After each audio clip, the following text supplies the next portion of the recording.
And good evening, good afternoon, and good morning, whichever part of the world you are in. My name is Yusuf Ismail from the South African Debate Initiative. And this is a live stream on the Coventry Faith Foundation YouTube channel, as well as going to be uploaded soon on the South African Debate Initiative channel. These are channels that have been talking about the Israeli genocide for more than a year. And we've been partnering with like-minded individuals opposed to racist fascism, opposed to ideological Zionism. We've partnered with like-minded Jews and community activists, and indeed political activists on this particular topic. And so today, I'm joined by none other than Rabbi Dovid Feldman from the Neturai Charta, one of the spokespersons of the Neturai Charta based in New York City. But if I may add, one of the more articulate gentlemen articulating his positions and confronting the evils and sadistic nature of Zionism, which is now before our eyes. So all the way from New York City, Shalom, Rabbi. And if you are in South Africa, I would say good evening, but more particularly to you, good afternoon. And Good afternoon. Back again after a year. Good afternoon, good evening, and good morning for some people in other parts of the world. And definitely, it's a pleasure to meet you again, Yusuf. We have met before on this show, and this is a privilege. It's an honor for me, especially when we have these media outlets that are here to help the public to understand and to overcome so much propaganda. This is crucially needed, and we thank you for that. Well, fantastic. And I mean, so much has happened since we last chatted. I mean, we now again see our countries and many other countries at the International Court of Justice over the past couple of days. But more particularly, you've had reports by Amnesty International, by Human Rights Watch, by B'Tselem, which is the Israeli human rights organization based in Israel itself.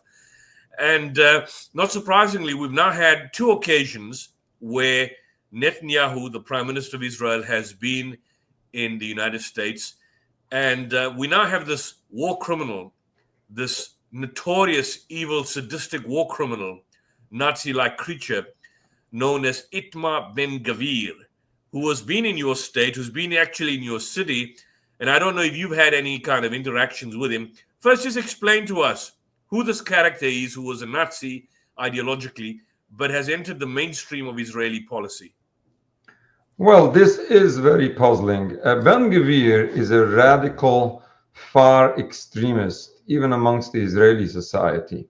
Now, originally, this Ben-Gvir approach is supposed to be ostracized even by Zionists themselves.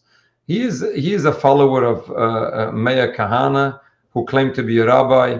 This Kahane was ostracized from his own communities he came from Brooklyn, New York. And these Kahane Chai, this JDL movement, this is well known as a terrorist movement, and this is already known for decades.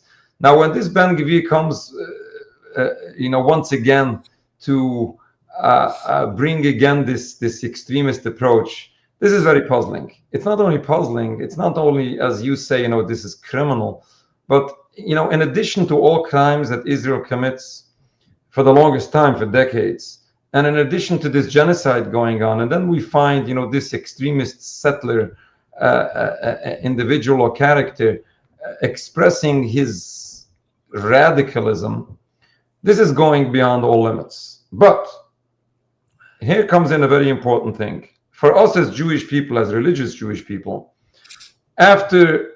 when all of this disturbs us so deeply for many, many reasons, but just because we are humans, we are seeing what is happening that in the past over 18 months, this genocide going on, and simply because we are human, we have to do something about it. We have to say something about it. We cannot in no way remain silent when we are seeing what's going on. But because we are religious Jews following God and his religion, and the state of Israel claims to represent or to misuse the Jewish religion to justify all these crimes, this is just so much more important for us to say something and to do something about it, because our religion is being misrepresented, our people are being misrepresented, and this is a true desecration of God's name. Now, when Ben Gvir comes supposedly as a religious Jew with a yarmulke, with the head covering on his head, this is just making all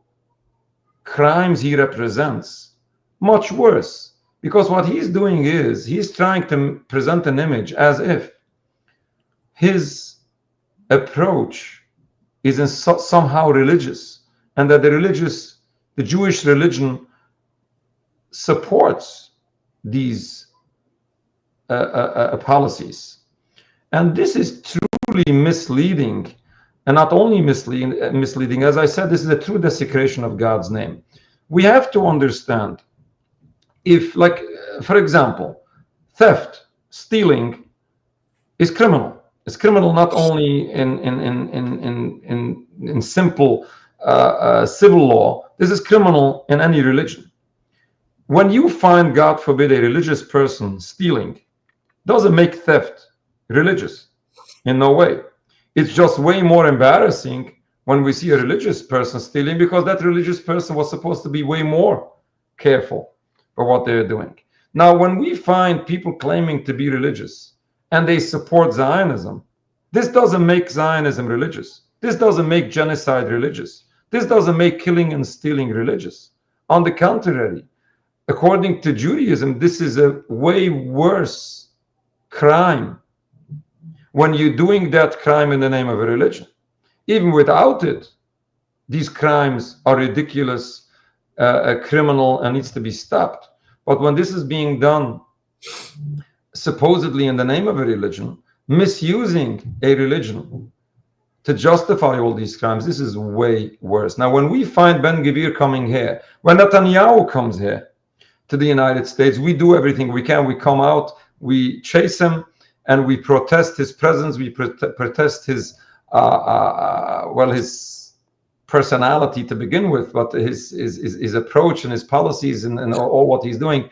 But when this is Ben Gvir, this is way worse. We protested Ben Gvir in New Jersey, in New York, and a number of places to make it clear that he does not represent all Jews, and certainly does not represent the Jewish religion. But I have to make clear here, it's not only Ben Gvir radicalism that we oppose. It's not only Netanyahu extremism that we oppose. It's not only the far right extremism which is wrong. This occupation in its entirety is wrong. This is not only a violation of international law, this is a violation of Judaism. Killing, stealing, oppressing an entire people are crimes in Judaism. And it happens to be, which we have to reiterate and we have to remember, it is not only the crimes of Israel which is contrary to Judaism. The whole movement, the philosophy of Zionism is in total contrast of Judaism. We have to remember the difference between Judaism and Zionism. Despite all Zionist propaganda, they try to do everything they can to have people think and believe that Zionism is a part of Judaism. But we need to know better. Judaism is a religion only. No politics to it, no nationalism. It's simple, the belief in Almighty God, the practice of His commandments, and that's all what Judaism stands for. Versus Zionism, which is a purely political movement, and which doesn't even believe in God. We need to understand. We have a movement of Zionism. We have a state of Israel that doesn't even claim to be religious. Netanyahu doesn't even claim to follow Judaism. He doesn't claim to eat kosher or to observe the Sabbath. And these people dare to misuse that very religion they refuse to follow in order to justify a movement or justify crimes which are forbidden in this very same religion. This is hypocrisy. Judaism is not only different than Zionism. Zionism is the total contrast of Judaism. What Zionism is saying is, God forbid, you no longer have to believe in God or practice His commandments in order to be Jewish. You just have to support this national movement of Zionism. This is a true uprooting of our religion. And they do this on a large scale, where they uproot the Jewish religion from the masses of the Jewish people. And they do this already for 100 years, since the beginning of this movement. In addition, this concept of building a sovereign homeland for Jews, which is the philosophy of Zionism behind the state of Israel, Jewish people are in danger and they need a safe haven and so on. This is in total contrast of Judaism. In basics of Judaism, there's a concept of Jewish exile, which according to our religion is a divine decree. This is God's will, whether it is comfortable or it isn't. Jewish people are required to accept God's will. We are forbidden to end this exile by any physical means. We are required by our religion to be loyal citizens, peaceful neighbors in whichever country we live. This is how Jewish people acted for thousands of years. This movement of Zionism, we're talking about the Jewish religion 3,000 years old, and then we have a relatively new movement of Zionism just over 100 years old, which was not invented in the minds of some religious scholars or Jewish rabbis. This was invented by people who hated God and hated his religion. This is how far away these people were from Judaism. And those people, and only those people, could have ever come up with a movement, with an approach, with a philosophy which is so far away of Judaism. And still in all, they insist that they represent the Jewish people and that their movement is in line with the Jewish religion. And this is truly embarrassing, desecrating God's name, and on top of all, dangerous to so many people. And I have to be clear, when we're talking many times about anti-Semitism, the safety of the Jewish people, the state of Israel, from its beginning, and especially recently, is doing so much harm. This Nakba, this catastrophe for the Palestinian people, but not only for the Palestinian people. They are bringing so much danger to the Jewish people as well, because they insist that they speak or act in the name of all Jews. Now, what I said just a couple of days ago in Rutgers University, New Brunswick, New Jersey, and I said, when people blame Palestinians or Arabs for being racist and blaming all Jews for what is happening in Palestine, I say it's not anyone being racist other than the Zionists, who insist that they represent all Jews, and they say that all Jews are accountable to what is happening. This is true anti-Semitism. This is true racism. Not only racism towards Palestinians, this is racism towards Jews. We have to know better. We have to understand that the state of Israel in no way represents all Jews. And there are masses of Jewish people worldwide who disagree with everything that's happening. Some people come out in public, and some people are intimidated, as you know. Sorry to interrupt you. Let me ask you this. I think you've laid out the basis of the distinction, particularly between this racist ideology called Zionism, and you pointed out that a lot of secular individuals, Zionists, Biden himself was a dedicated Zionist, as many of the United States presidents. My question to you then is that, as an Orthodox rabbi, certainly which you are, and following the foundational tenets of Judaism, and you are an authentic. I want people out there to know that your group, the Netrei Karta, and certainly yourself personally, is an authentic representation of what normative Judaism is. And I think as Muslims, we could also make the distinction where we say ISIS is a death cult and so on and so forth.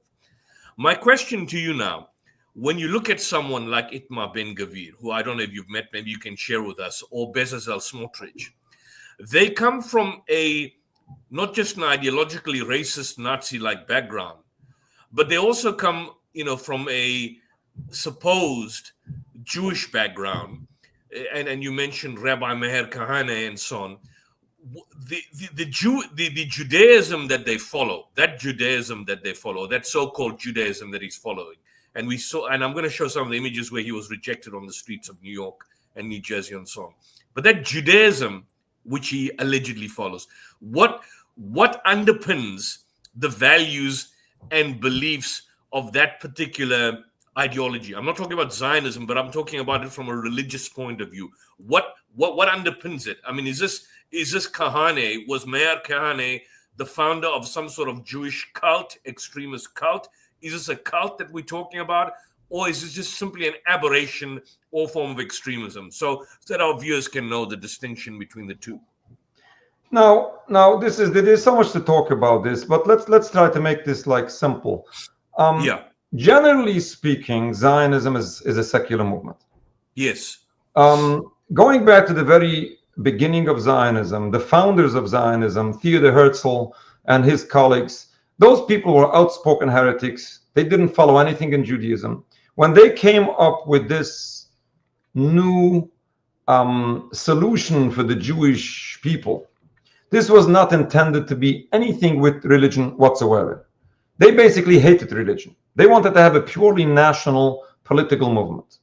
They came to a point where they realized that unless they incorporate religion into their movement, they wouldn't have the necessary support they need. They realized that they will have to have the support from religious Jews and religious non-Jews. Therefore, they decided to incorporate religion, the Jewish religion, misusing it, misinterpreting it, confusing the masses, Jews and non-Jews. And by doing so, they planned to be successful. And unfortunately, they were. They succeeded to confuse masses of people. Now, those people still are not religious. But then you have a segment of religious Zionists. They will try to find a way where to twist some verses and some parts of Judaism, and to try to present this in a way where they claim that the Jewish religion condones the movement of Zionism. And as I said, this just makes way worse this whole situation, because when you misuse a religion, it's way worse than you do the crimes without the religion. Now, those people, when you're asking about the religion they are following, I'm not saying that other parts of Judaism they are not observing. I don't know. They might observe the Shabbos, the Sabbath. They might eat kosher. I'm not saying that they are violating each and every law of Judaism. There's a good chance that they are following a part of Judaism, or maybe the majority of the laws in Judaism. But at least when it comes to Zionism, they are at least totally confused, or maybe even wicked, and taking part of this distortion of Judaism. But I cannot even say that very clearly, because I don't know them so personally. There are so many people today in the Zionist movement who sometimes I'm reluctant to say this, but I will still say it. People might be innocent to a certain extent. They know nothing better. They believe that this is the religion that their grandparents gave their lives for. And they believe that this is the religion that God gave for Moses on Mount Sinai. Sadly, they believe that because they follow so much confusions and so much misrepresentation of that very same religion they claim to follow. But in any case, regardless what the situation is, in any case, this is a true distortion, not of my religion. This is a true distortion of the religion these people claim to follow. This is a total distortion of that religion that their grandparents gave their lives for. And let me add, when we're talking in particular about Zionism, it is these concepts I mentioned before that Judaism teaches: the acceptance of the godly decree of exile, and the prohibition of fighting any nation, waging wars or conflict with anyone. It is these tenets of Judaism that their grandparents fervently believed in.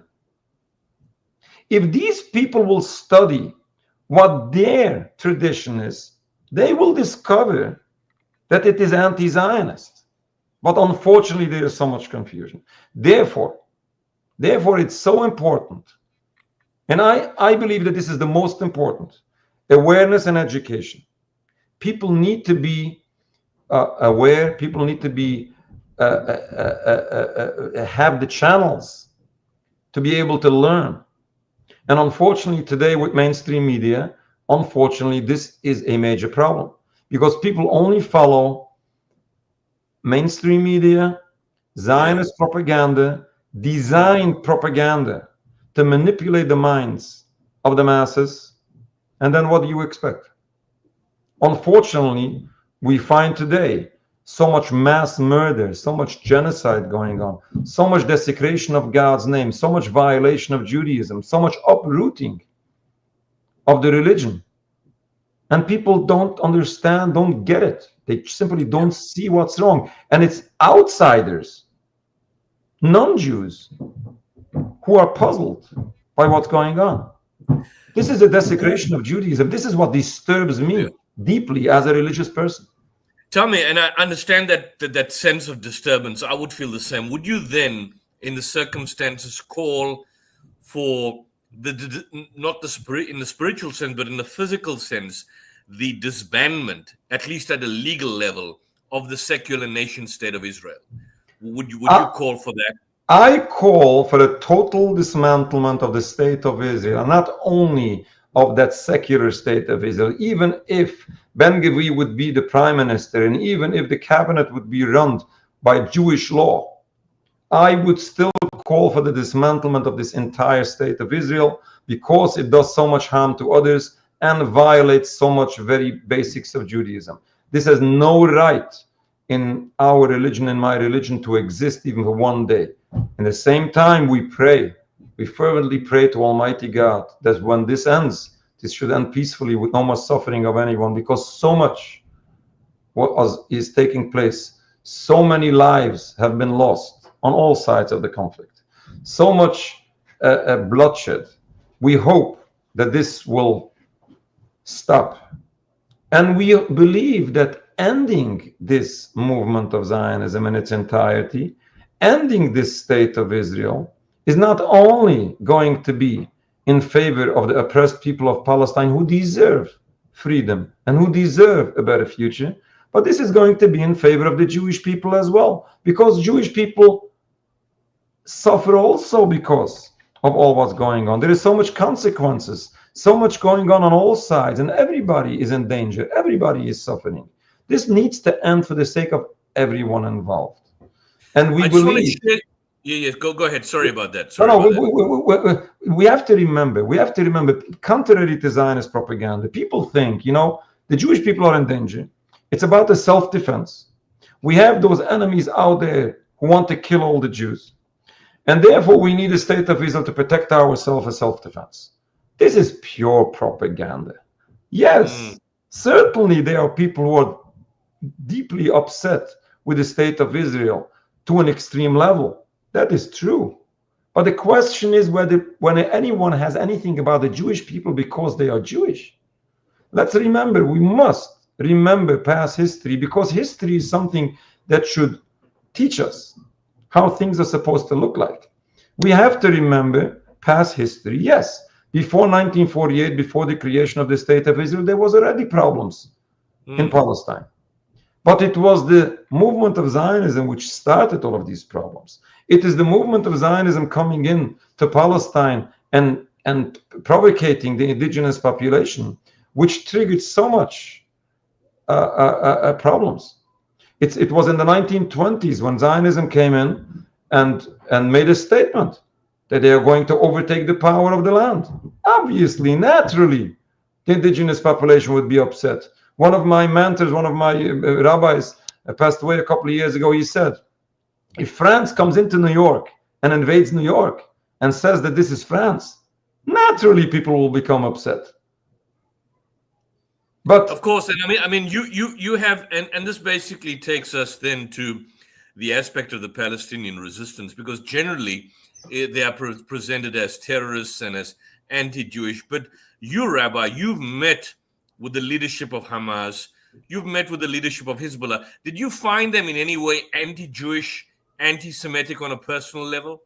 Excellent point. Not at all.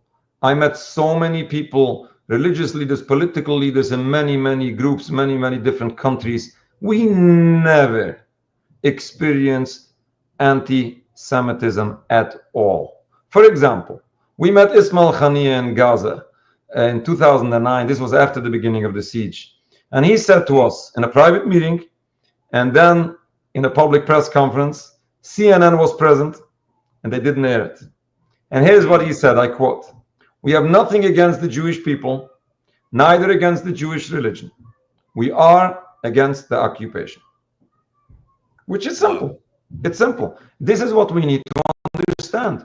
We need to have other people understand this. There is no hatred towards the Jews.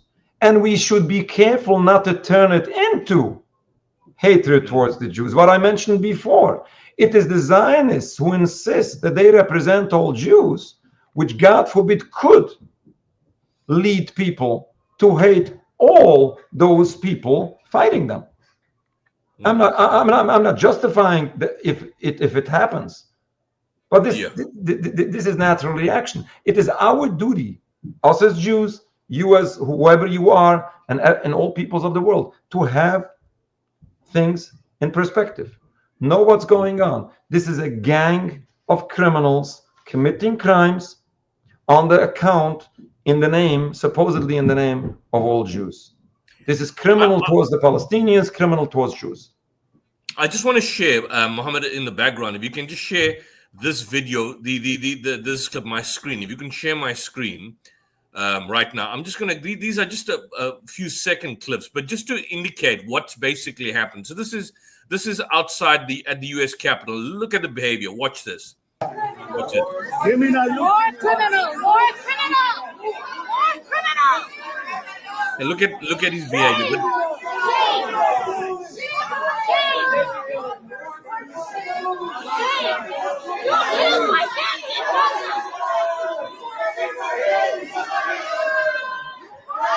Violent.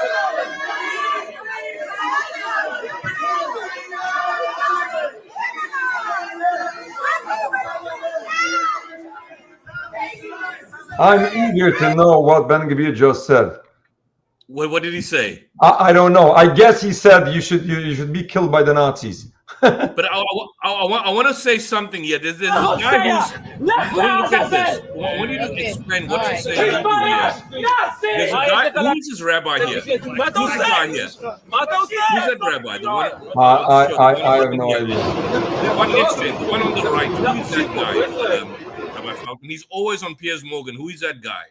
I'm not even sure. But what you do see is that wherever Ben-Gvir goes, he faces opposition. This is exactly how it's supposed to be. I want people to see the Jewish opposition here.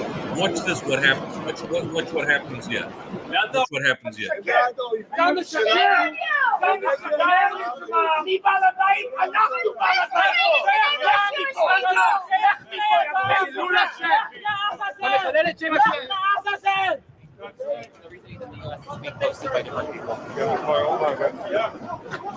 So they're saying something to him. He's speaking and they're saying something to him. Terrorists! So we know that.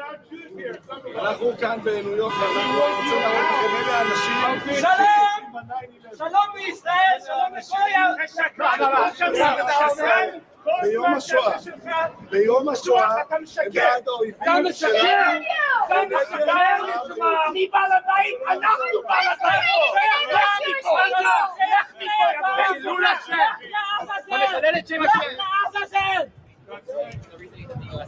What is he's mentioning about the Holocaust Memorial Day was Ben-Gvir mentioned in Hebrew. All right.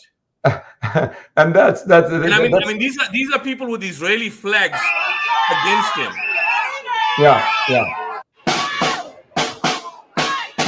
So I mean, saying this shortly, but this is on Wall Street as well. A lot of them are Israelis.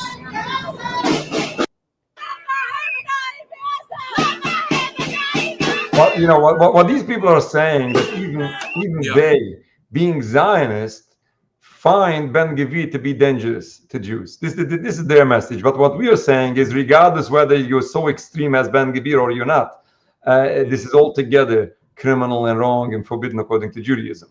But you just see that even amongst the Zionist society, Ben Gvir is considered an extremist, a terrorist. Yeah, I mean, this is shocking. Then, of course, there's Code Pink. Code Pink was a lady. I mean, he was confronted by, I think, Code Pink at the Capitol House, and they called him a criminal. And then he's so aggressive. Ben Gvir, you're a war criminal. You're a war criminal, Ben Gvir. You are a war criminal. You will kill my family in Gaza. You killed 50. Don't touch me. Don't touch me. Don't touch me. You kill our Don't touch me. children. Go back. Don't touch me. You Zionist mud. You scum. You scum. You scum. You scum. You killed my family in Gaza for 70 years. No babies have been killed, you liar. How many babies have you killed? 60,000 killed. 60,000 killed. You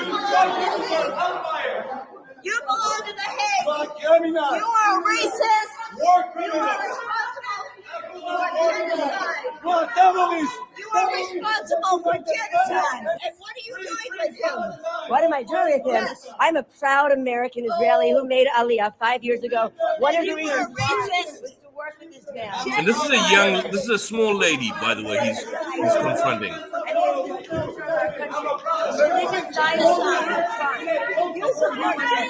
Extremist, terrorist.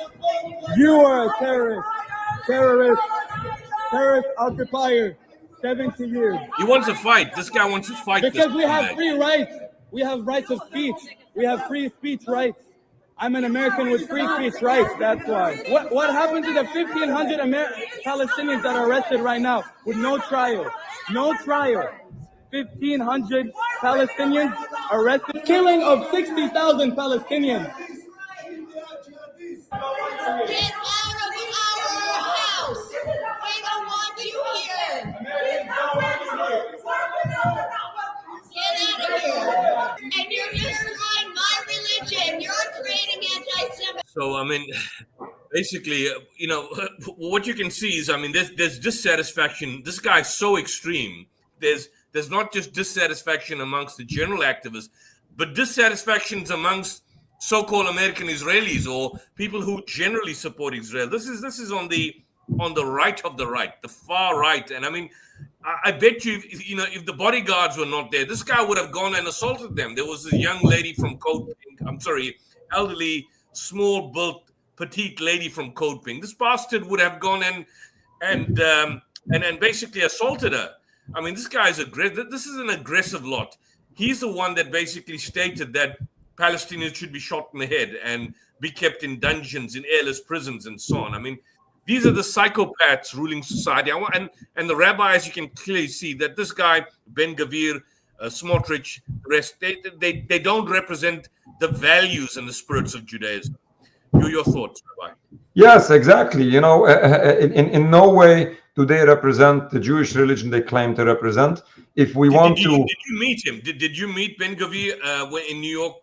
We just met him in a distance, and we protested him and shouted on him, and he was standing on those stairs. Did they not allow you to come close to him? No. And listen, I have no interest to meet him in person. There is no chance that I'm going to achieve anything. I achieve way more by protesting him than by approaching him. There is no way I'm going to change his mind. Many people prior to me didn't have success. So that's unfortunately the situation. But that said, we have to do what we have to do. We have to clarify for the rest of humanity to understand how wrong this is and what is supposed to be done. I just want to add a previous point. I didn't have a chance to conclude. When we are hoping for a dismantlement of this entire occupation, this entire state of Israel, we hope this be peaceful, and we believe that this is going to be in favor of the oppressed people of Palestine and the favor of the Jewish people. This is in favor of everyone, because the existence of this state of Israel is the danger of everyone involved. This needs to end. Tell me, Rabbi, is there for Christian Zionists, because a lot of the people that we encounter in South Africa are not Jewish fanatics or extremists like Ben Gvir. These are Christian fundamentalists, Christian fanatics, Christian Zionists. When Munta Isaac was in Durban, in South Africa, these same Christian fundamentalists attacked him, the oldest church in Bethlehem. My question to you, as an educational exercise, what passage or verse in the Bible, in the Old Testament, could we appeal to, or thematic outline could we appeal to say that the nation state of Israel, as it exists now, should not exist and should in fact be totally and utterly disbanded? What can the average person appeal to in educating these ignorant fools? Oh, there's so much to talk. There's not like one single verse I can refer to, but there's so many verses which, when you take this all together, it shows you a total contrast to this whole mindset of Zionism. The idea of it's because of our sins we were exiled from our lands, being a divine decree. This is what we say in our prayers of the holidays. It is verses in the Torah which says, in Jeremiah, Prophet Jeremiah said, you should seek the welfare or the peace of the city where I exiled you into. There is this whole concept of the redemption, the Jewish redemption, is altogether totally different to what Zionism presents. They present a physical redemption of fighting and achieving a national homeland, while all what ultimate redemption in Judaism is a concept of the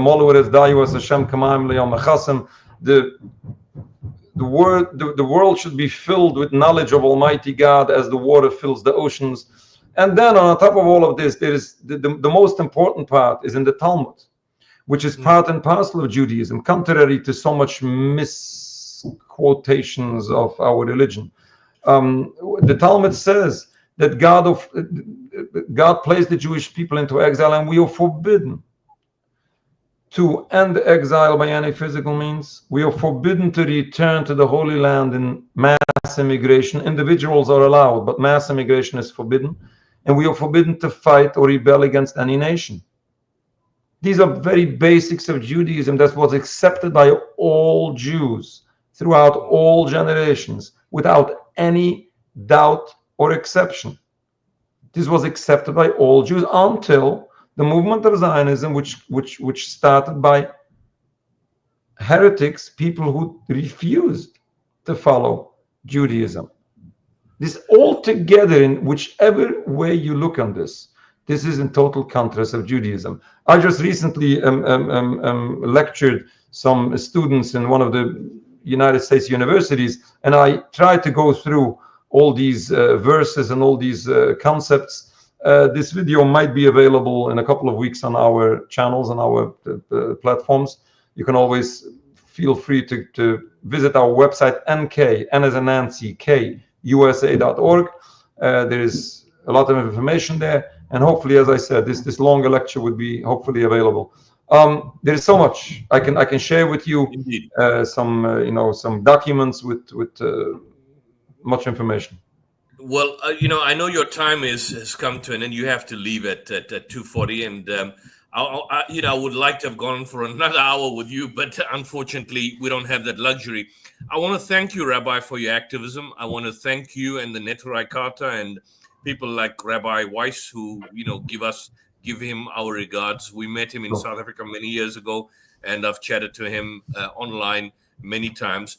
And we want to say, on behalf of the South African Muslim community, that we support your activism and your movement and the Neturai Carta to the hilt. If there were more Jews and more Jewish rabbis, and certainly more Jewish organizations like you and your group and your organization, the entire world would be a better place. And I think this is just an indication that both Muslims and Jews, and in fact many Christians, can come together and stand up for what is right, for what is human, for what is indeed fundamentally moral, that what ties up these particular Abrahamic faiths, that we are basically in line of the same tradition, and we're not enemies of each other. We're enemies of Zionism, which is evil, which is a modern day form of Nazi fascism. We're enemies of the existing state of Israel. We call for the total disbandment of the state of Israel. It shouldn't exist morally, religiously, ideologically, or even in terms of international law. And so, Rabbi, I want to thank you for that, and Godspeed. And as I could clearly state from our perspective, Salamu alaikum or Shalom alaikum. You take care. Thank you very much. Assalamu alaikum. I thank you for giving me the opportunity, and I hope that the listeners, the viewers, enjoy it. If there's any time I can be of any help, please let me know. I would love to help people be educated, be aware, and share some important information that maybe today is very limited to have access to. Thank you very much. Okay, thank you very much, and you take care, Rabbi. We will continue the stream, but you go well. Sure. Thank you. Thank you. I think we are done there. Mohammed, I think the rabbi's done. I think you can. Yeah, thanks. So that's it.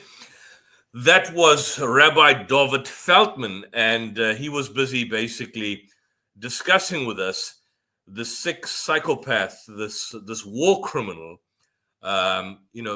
Israel's far-right security minister, Itamar Ben-Gvir.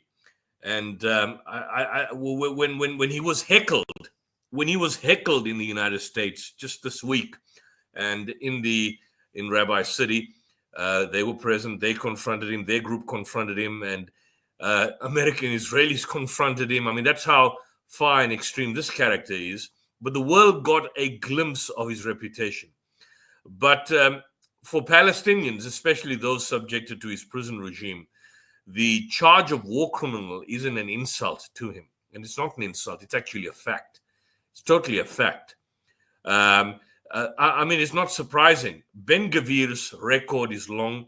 His provocations are numerous. But what has angered many people, both Palestinians and Palestinian journalists and Palestinian activists, is his obsession with turning incarceration into a theater of cruelty and insanity. What many people have saw about this psychopath, the sick bastard, the sick psychopath on the streets of Manhattan, on the Manhattan sidewalk. That's what many Palestinians live through. He was a fringe extremist once upon a time. He was a fringe extremist, a convicted terrorist, a supporter of this lunatic called Rabbi Meir Kahane. And he now presides over a system in which dehumanization is not just a consequence of policy, but it is the policy. It is, in fact, the policy. Last year in June 2024, you know what he said? He said, the psychopath stated, Ben-Gvir, we should shoot prisoners in the head instead of giving them more food because it's a tax. It's a burden. There wasn't a rhetorical slip. That was a candid window into a regime of state-sponsored torment. Earlier this year, this is at the beginning of this year, he on his Twitter feed on X, which is basically controlled by another super psychopath by the name of Elon Musk, they shared a video of Palestinian detainees kneeling under the barrels of rifles, and they were forced naked to repaint prison walls. So right now you've got here, 10,000 known Palestinian prisoners. Thousands more disappeared from Gaza. At this juncture, as it stands, I just want to share the screen. And Mohammed, you can also share the StreamYard link. If you can share the StreamYard link so people can basically see this. But I want to share the screenshot here in terms of some of the latest in terms of what we've seen. This is from the Turkish newspaper here. Have a look at this. Have a look at this. Share the screen here. Look at this. As of now, this is this month, in March, past month, March, and now leading into April. Israeli forces kidnap about 800 Palestinians only in March. Only in March. 84 of which were children. We're talking about children, not under 18, but children. And 18 women. 18 women. Since the start of this campaign, Israel's genocidal campaign, over 16,000 Palestinians have been arrested. Imagine that. More than 16,400 Palestinians have been arrested, including 510 women and 1,300 children. When are they going to be released? You're talking about the hostages, a few hostages that are there. When are these hostages kept in torture chambers? When are they going to be released? When are these particular people going to be released? We've shared the reports of sexual violence. We've shared, these are the dungeons. They're kept under these fascist Nazi-like conditions. A man detained for months told this journalist, interrogators presented him with a photograph of his wife and children wrapped in white clouds, claiming they had been killed in an airstrike. The pain overwhelmed him. He collapsed. Later, he discovered it was all a lie, a tactic to break him. They weren't looking for information. They were testing how much I could lose without dying. And so this is not basically a kind of a something which is an aberration. This is a norm. And Ben Gvir, in fact, it's good to have people like Ben Gvir so that the people out there see the evil for what it is. You see, with Ben Gvir, with Bezalel Smotrich, with Netanyahu, you can see the evil now before its very eyes. Zionism and Israel has lost support. And like I stated, we're not squeamish on this channel. We don't call for two-state solutions. We don't call for, we called for one-state solution in the past, but a single nation state. But we call for the total and utter disbandment, as a rabbi put it, of the state of Israel. I mean, it's a total elimination of it. That's the only solution. Total occupation, not just of the West Bank and Gaza, but total occupation of all that land. They have to go. They have to end. The entire Knesset has to be disbanded. Israel as a nation should not exist. Should not exist. When you got people like Ben Gvir believe in cruelty, when the protesters call him a war criminal, they were telling the truth. They were not heckling. The only issue is that the fact that it took so long for this to basically happen and in fact basically transpire. This is a real issue. This is a real issue that you basically have before you. Now, whilst we are here, there was a phenomenal documentary that was shown on BBC.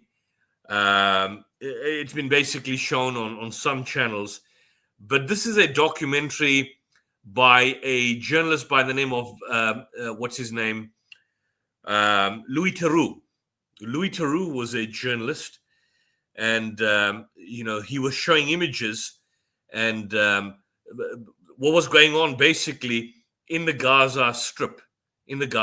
Now, in this particular documentary, it's called The Settlers Inside it's in the Jewish settlements. In the Jewish settlements here, you see a particular interaction that he has with an Israeli settler by the name of Daniela Weiss. We've seen her before. So I want to basically just unpack this. It's about 3 minutes.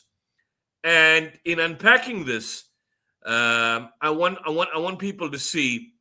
I want people to see basically what we're dealing with, and the type of sick satanic individuals that we are dealing with here. So I'm going to share this again on the screen, and so that people can see the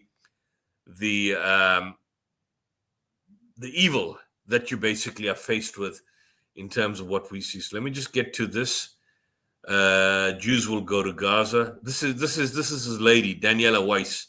I think there was something about her wanting to get the Nobel Peace Prize, shockingly enough, nominated for that. Here we are. Let's expand this, Mohammed, if we can expand this, and see if we can go here and play this. So this is a clip from the documentary, which I believe was shown on BBC, and it was basically on Israeli settlers in the West Bank. I wonder what the reaction must have been in the United Kingdom. Here we are. Based on Jewish Still there. rules, on Jewish. But the next step, Jewish settlements in Gaza, is a very difficult step that demands a lot of work. You have to influence the leftists, the government, the nations of the world, using the magic system, Zionism.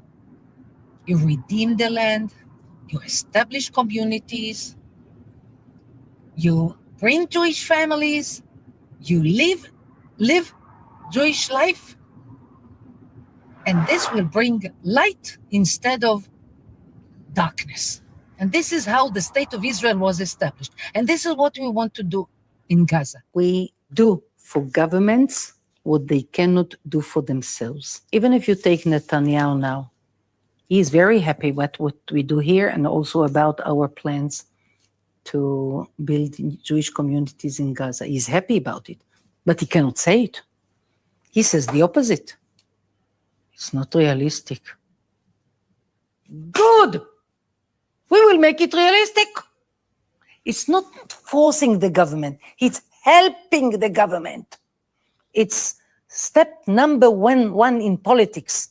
You don't force the government. You give the government the courage, the ability, the public support, the political support. We very much encourage and enable the population in Gaza to go to other countries. You will witness how Jews go to Gaza and Arabs disappear from Gaza. Daniela had told me she'd signed up 800 families who were ready to move into Gaza. The idea seemed to be to get spiritual buy-in from the two rabbis. One of them was next to speak, Rabbi Dovid. תראו רבותיי, לפי עניות דעתי, לפי מה שאני מבין במקורות שלנו, עם הפרעים האלה לא היה שלום.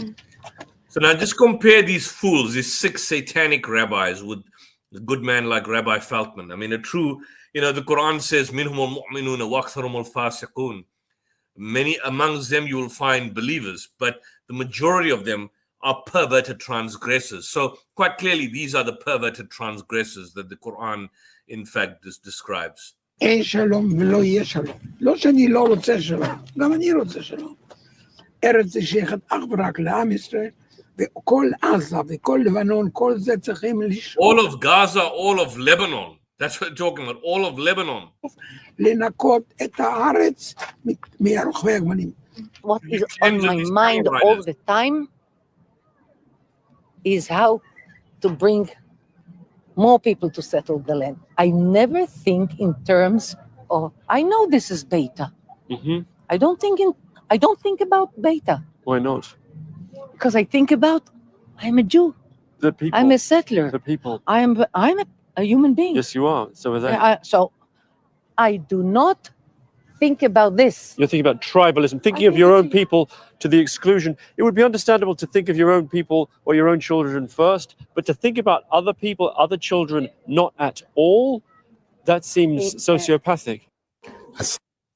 So this is basically what you've got here, sociopath. This is a sociopath. We're dealing with a sociopath where she admits everything. She basically shows her full colors. On this particular documentary, and I believe it was basically shown on BBC, and essentially illustrates the evil that you've got. And I mean, he did this before. He about 10 years ago, I think 10 or 15 years ago, he spoke to Daniela Lurie of the Ataret Kohanim, the ultra Zionists. Similar thing happened in relation to this. So these kind of women, this woman should essentially terrify you. She should basically terrify you, as Owen Jones basically stated in his recent documentary, in his recent video clip on this. Same thing should basically happen in terms of these evil, sick, sadistic, satanic individuals that have absolutely no shame in terms of what they're doing, of what they're engaging in. And I urge all people to come out and stand up against this kind of evil. I don't know if we've got anyone in the stream. Mohammed, if there's anyone that wants to join us, please want to challenge us, come and join us. But know that you are skirting on thin ice. If you believe you can defend this kind of sick, satanic, sadistic ideology known as Zionism, well, we invite you to come and try your best in terms of what you can stand and support and what you can justify. But the reality of the situation is that you've got nothing. You've got absolutely nothing to say. You've got nothing to do. You've got nothing to effectively engage in. And so I'm basically not even going to bother with the sick individuals out there that want to basically try their best in terms of what they're doing. Now, recently we've had the situation where, Russia and so on have been basically, in the South African government has been at the International Court of Justice. They've been there. They've basically presented arguments and they've challenged Israel, particularly in relation to the recent goings on that has basically happened. Israel, according to the reports in the local newspaper, has been accused of starving Gaza by design.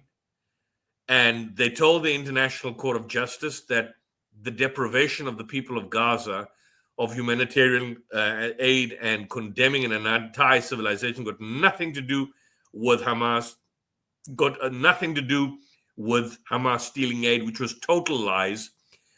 But South Africa is one of approximately 40 countries delivering remarks, and that delivered remarks at the ICJ stated that the ICJ needs to make a ruling and gauge Israel's responsibility for the humanitarian crisis and the starvation and the killing that's happening in Gaza.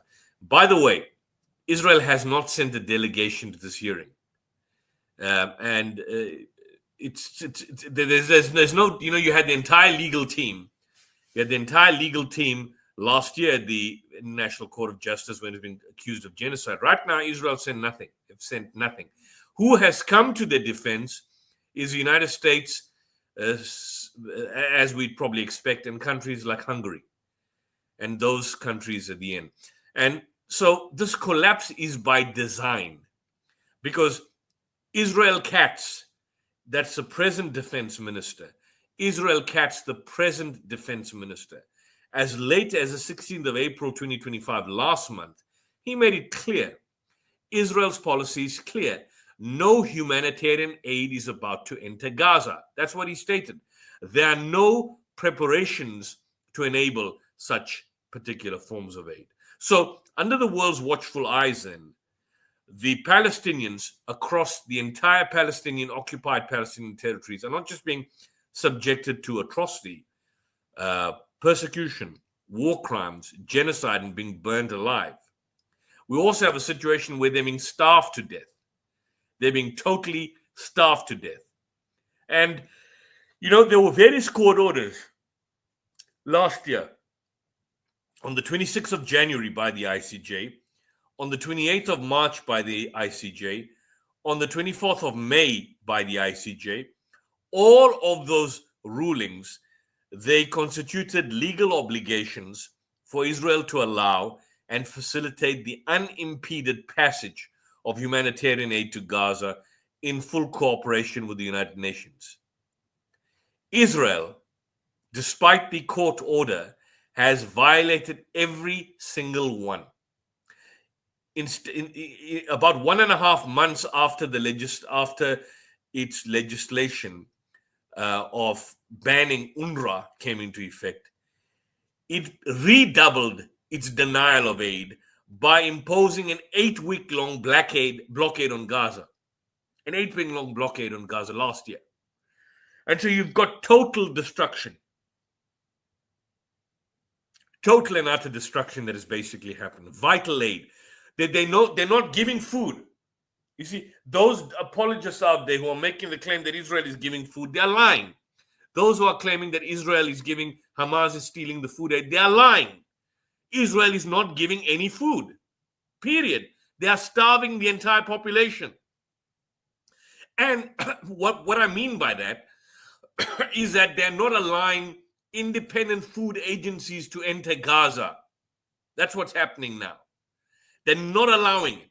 So if anyone wants to defend this, come on this platform and attempt to defend it, and we'll expose you for the scam and the liar and the evil scoundrel that you are.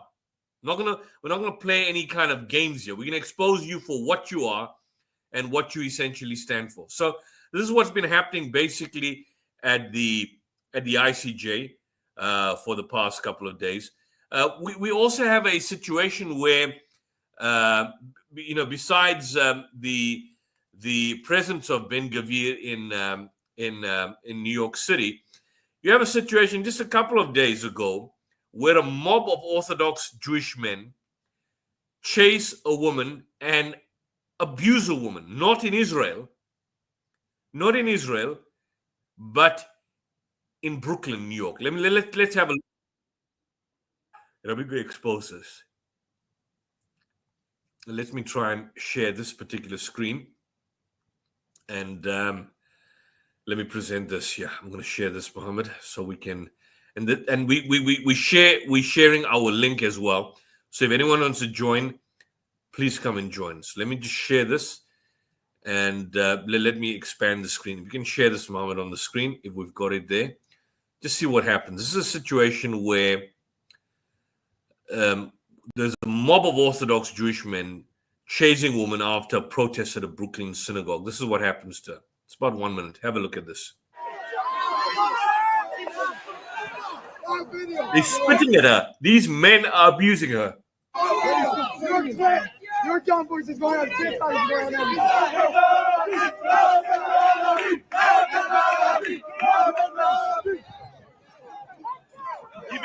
Listen up.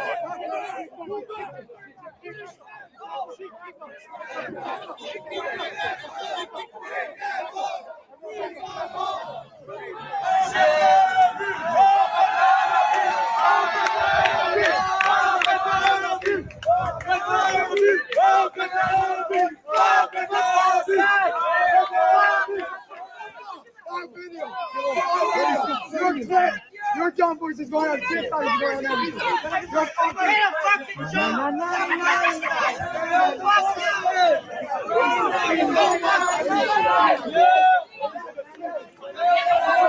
Can you see that? Can you see what these bastards do? They kick her. They kick her in the back.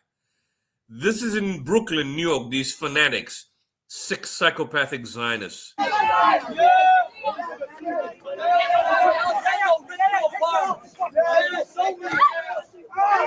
What did they do?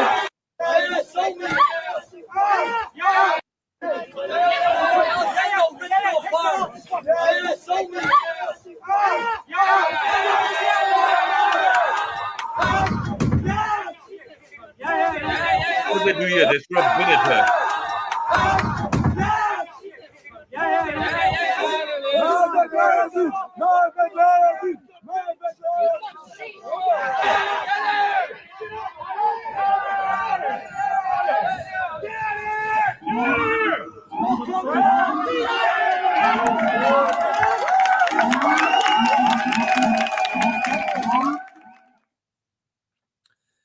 So this is basically the kind of evil that we are dealing with here. It's shocking in terms of what's going on there in the States. This is another organization called Code Pink. Code Pink is a remarkable old woman. Well, I wouldn't say that old, but she's basically quite small in size. We've seen her in the past. And she's got this knack of confronting some of these these individuals that are basically engaging in the worst kind of atrocities. This is her meeting with Ben-Gvir, and I'm going to share this so that people can see what Muslim activists and some of these YouTubers that talk a lot and speak a lot, and Muslim leaders out there, Arab leaders, Arab nation states are not doing. This is what these people are doing. This tiny woman, look, let's just see what she's doing. I'm going to present this and share this for a moment. We can share my screen. Code pink. That's it here. Here we are. If you can just share this on the screen, Mohammed, and then we can share this here. Yeah, here we are. This is a group called Code Pink. Code Pink is a feminist grassroots peace and social justice movement to end U.S. warfare and imperialism and redirect our resources into healthcare, education, and other life-affirming activities. So it's a feminine organization. This was her with the war criminal Ben-Gvir. Have a look at this. Criminal. More criminal. More criminal. This is her. This is her.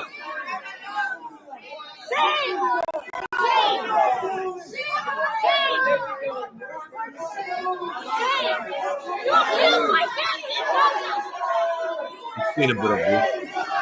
But look at the violence of this man in the U.S. Capitol.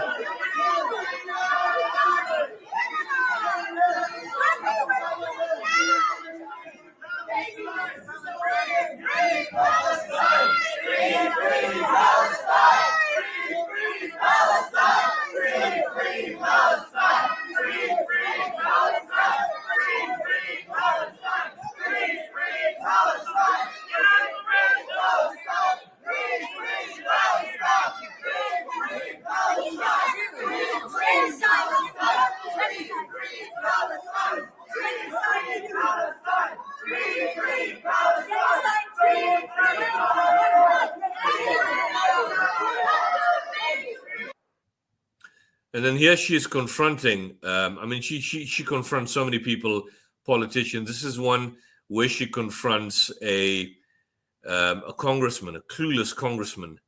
Let's just have a look at this. No, I wanted to ask you, what do you think of 2 months now without food going into Gaza? How are they eating? They should be dead by now if they don't have any food. Well, they're going hungry. Are you concerned about that? If they have no food for 2 months, then they're all dead. So Well, that's there's not no really food accurate. going in right now. So people are malnourished. Have you seen the pictures of the hungry kids? Of people that, the World Food Program have said they run out of food? I have not heard that. Well, please look that up because they run out of food. It's starvation now, and that is a war crime. I mean, and this is another. This is the congressman who pushed a Code Pink person north and said that she had pushed tiny him. she This is an which was anti-Semitic, totally horrible wrong. person who She is not encourages anti-Semitic. genocide. These fucking war criminals. We do not. You such liar. accused a Code Pink woman What of a touching liar. you, which was a total lie, You and are you an are a anti-Semitic genocide. You person. lie, you lie, you lie. You have been supporting genocide every day for the last horrible year person. and a half. Yeah, why You are you- are a horrible person. Why are you supporting the killing Do of you children? support the starvation of children now?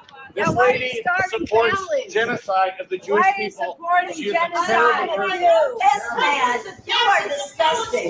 And you support genocide. You support the starvation. You've lost. You You've support lost. You've lost the the battle. killing of babies. You've already lost. I mean, remarkable. This is just such a remarkable group, a remarkable organization. I mean, this is what we should basically be engaging in and dealing with. I don't know. This guy looks like Ali Attai. I don't know if that's him, but We're here. no, I'm not Hey, sure everyone. that's him. We're here with Isa Amro, who Issa Amro, is but, one. that's someone else. I thought it was Ali Attai, the debater. But I mean, you can see their material, relentless in confronting individuals, relentless in confronting congressmen. This is Senator Padilla that she confronted. She is regularly in Congress, speaking out and confronting these particular people, questioning them, and they're throwing it out. And she's a tiny woman. a tiny woman that is confronting these 6 psychopaths in power, and they could easily basically put away, kill her, destroy her, and so on. But she's relentless. She's relentless in her in a way, in her particular confrontation of these particular representatives.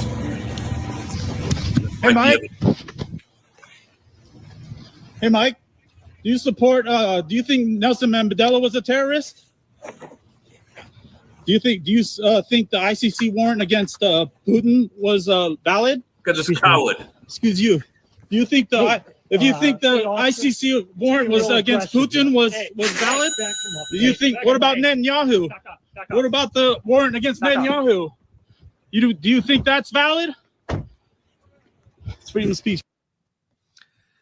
This is what we are dealing. This is what we are dealing with. This is what we are effectively dealing with in terms of people. Now, as I'm basically speaking, I'm getting messages in relation to this stream. I'm not going to read some of them, but that's just one organization that I wanted. We focused on many of the other clips. This is an organization called Code Pink, and they're doing a phenomenal job in terms of exposing the genocide that is basically happening, exposing what is transpiring.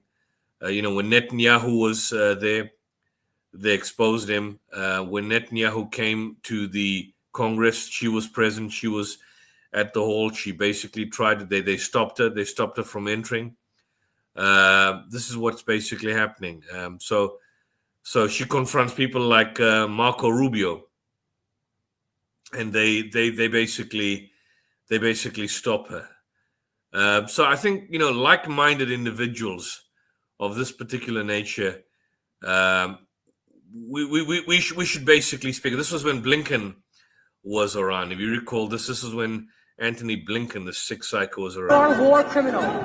Your legacy is massacre of people in Gaza, Secretary Blinken. Secretary Blinken, you have the blood of Gaza's children on your hands. Your legacy is genocide. Your legacy is Secretary Blinken, you will be known as the butcher of Gaza.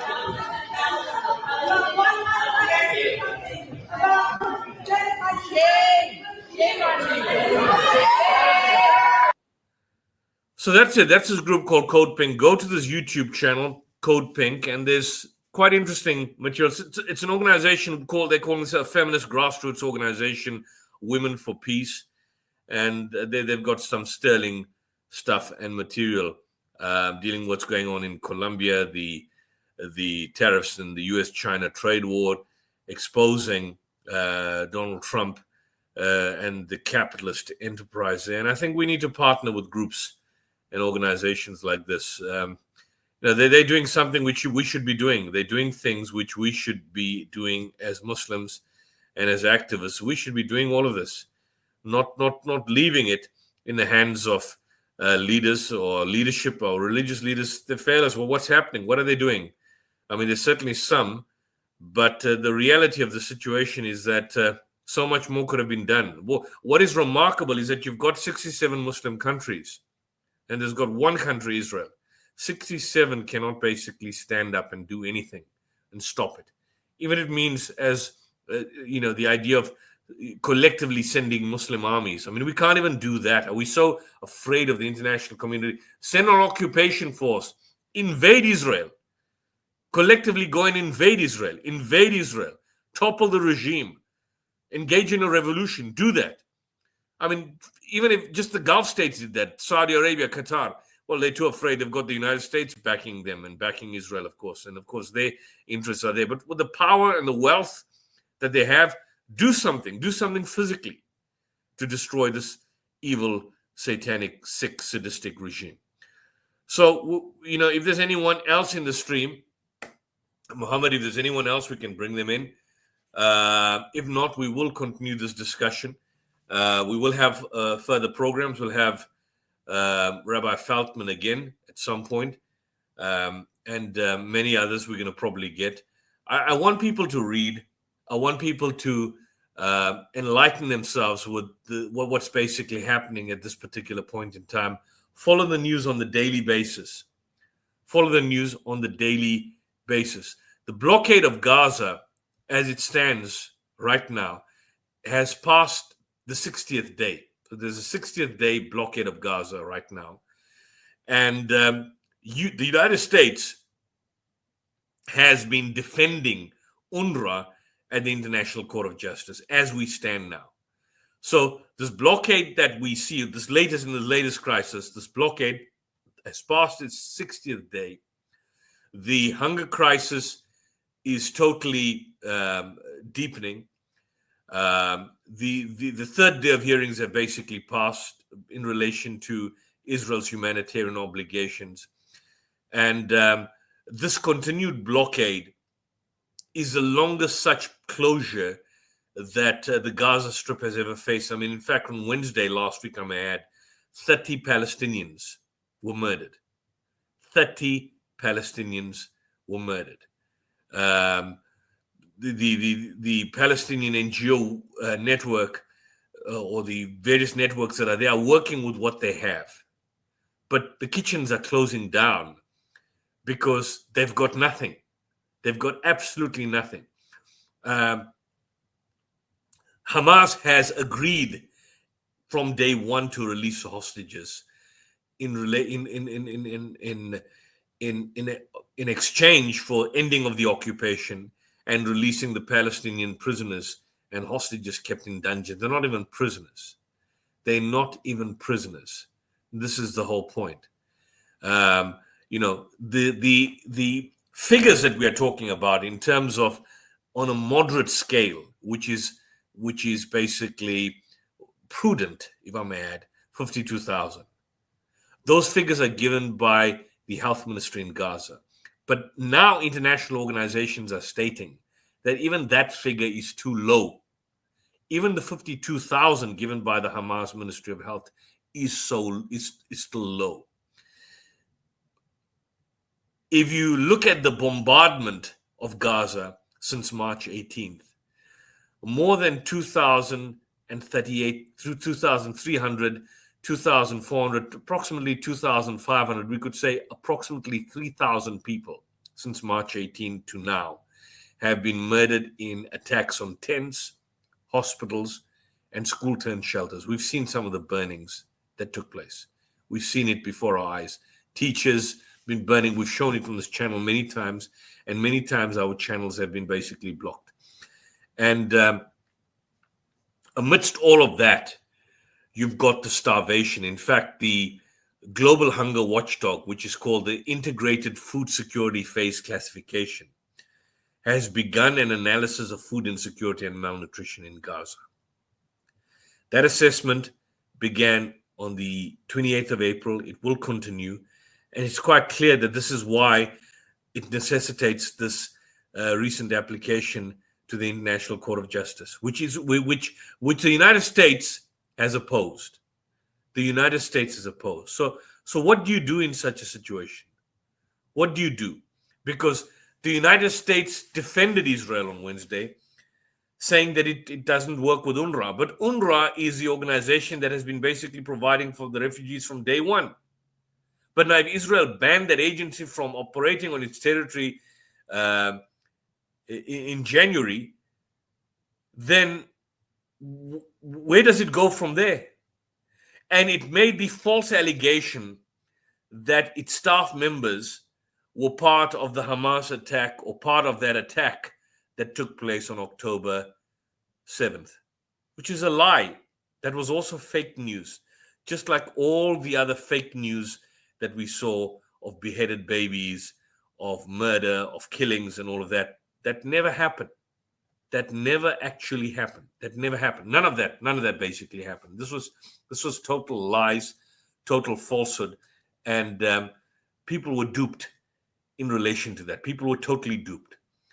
There was an interesting report in the Electronic Intifada just a couple of days ago, where and there's just so much of information that one of the individuals that was promoted as a hero on 7th of October, CNN promoted him as a hero.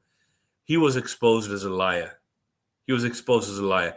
I urge you to go onto this channel here if you don't have the time, because we're not going to close the stream shortly. But have a look at this channel here.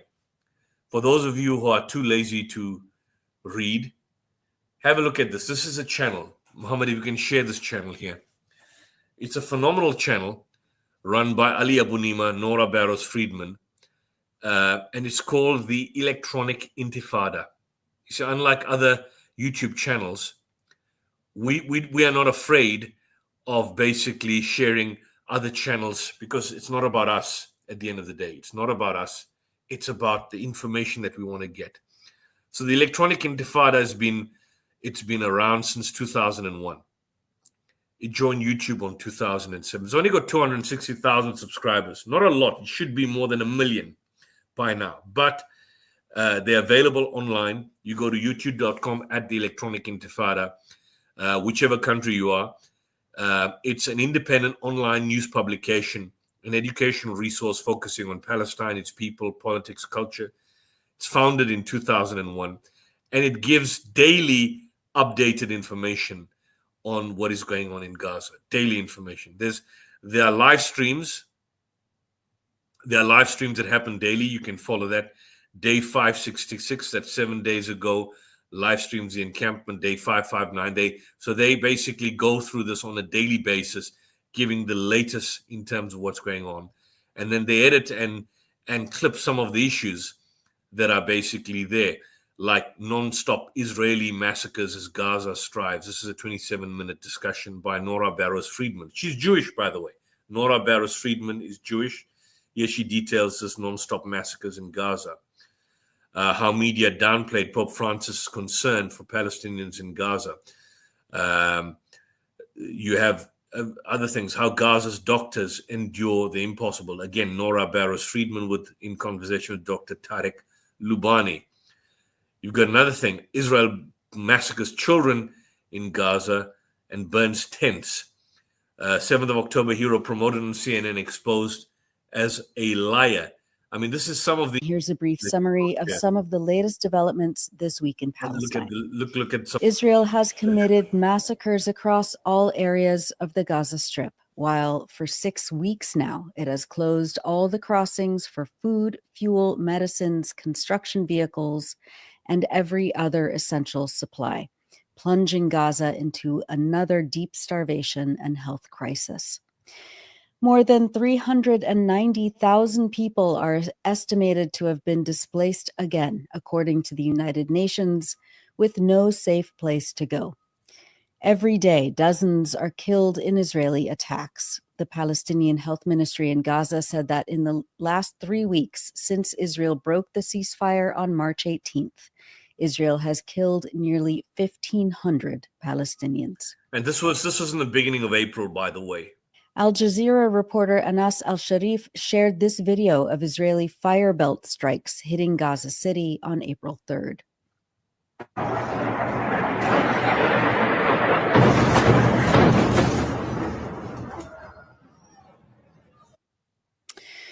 Our contributor Abu Bakr Abed has been reporting on the attacks over the last week on Deir Balah in central Gaza, April where his 5th, cousin and 2025. his cousin's child were killed at the gates of the Al-Aqsa Martyrs Hospital on Saturday.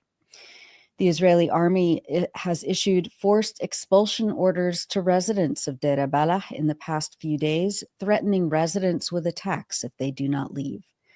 The Israeli military said that it carried out 45 separate attacks across Gaza between Tuesday and Wednesday alone. On Wednesday, April 9th, Israel attacked the Shujaiya neighborhood of Gaza City, destroying dozens of residential buildings and killing dozens of Palestinians. An eyewitness told the Al Jazeera network that, quote, "We were talking in the street and suddenly we were shocked to see these buildings, bricks flying apart, in addition to flying hands and feet." Another survivor added, quote, "It is a massacre with the full meaning of the word. I haven't seen or heard about a massacre like this since the start of the war. Most of the martyrs are children and defenseless civilians." Mahmoud Basal, the spokesperson for Gaza's Civil Defense Corps, said that there were dozens of people missing and stuck underneath the rubble. Al Jazeera's reporter Hani Mahmoud said on Wednesday that, quote, the army not only dropped multiple bombs, but these were also earthquake bombs that shook the very foundations of nearby buildings, destroying the majority of them. Entire residential buildings have been turned into ruins. A large number of casualties arrived at Al Ahli Arab Hospital in Gaza City, but they are struggling because there is not sufficient medical care available due to shortages of supplies and doctors. Mahmoud said Go that on civil here. defense. Another clip. كم شهيد فيه حتى الان Dead يمكن body. 4 كلهم اطفال. شو كان بيعمل؟ والله كان بيوزعوا رز قاعدين رز. والله رز كانوا بيوزعوا عدس. والله رز وعدس بيوزعوا على الاطفال بيضربوهم. Distributing rice and they bomb them. انا 5 سنين 6 سنين اكبر بنت فيهم. حرام والله الله ما بقول يا زلمه الناس يموتوا. ايش يعني؟ راح يجيبوا واكل ياكلوا، كيف يا عمي؟ خلصونا، شو هذا؟ ايش واكل؟ هاتوا لهم واكل وطلعوا عندك اياه. So they went to a community food kitchen back then, starving, whatever little was there, and they blew them up.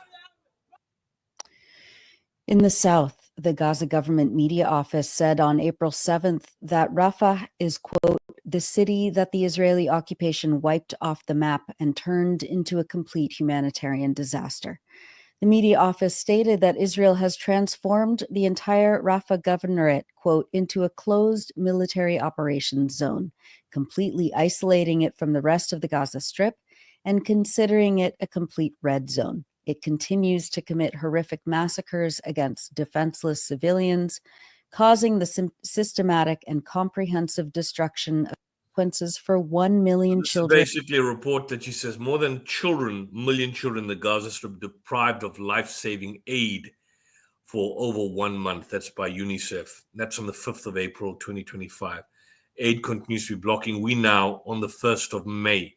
So it's about close to a month later, slightly less than a month, showing in breach of international humanitarian law and with dire repercussions for children. So this is the YouTube channel. They've got a website, and I urge people out there and viewers not just to share our stream, but have a look at this. Get yourself updated with information here.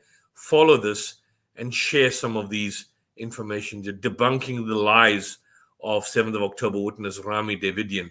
Have a look at that. Phenomenal. Just how to show how these lies were totally false and they never happened. And so on. What is the truth behind the anti-Hamas protests? That was also discussed, the so-called anti-Hamas protests, which one of the callers on the last occasion tried to basically mention. 40% of all killed in Gaza since end of ceasefire are children. I mean, this is another showing that this has not got to do with the lie, the lie of basically, that they're targeting Hamas. And of course, top Democrat Chuck Schumer still spreading Israel's beheaded baby lies, total lies.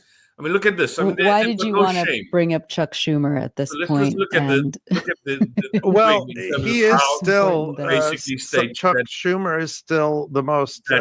This person, they're spreading the beheaded babies lies. So listen to this. We'll go to that and check that out and see what he says.